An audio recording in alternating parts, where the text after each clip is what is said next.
कुंभा road पासून जवळच असलेल्या भाग्यलक्ष्मी विहार सोसायटी येथून संदीप बाळासाहेब पवार यांची मोटारसायकल चोरट्यांनी 27 मार्चला मध्यरात्री 3:01 motorcycle HF deluxe black colour गाडी नंबर MH15 KD 1662 ही पळवून नेली.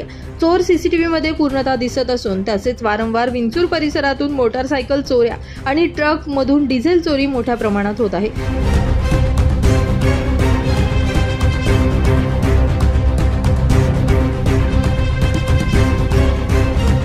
तरी पोलीस प्रशासन यांनी लवकरात लवकर शोध घेऊन या चोरट्यांच्या मुसक्या आवळाव्यात अशी मागणी परिसरातून मोठ्या प्रमाणात केली जाते.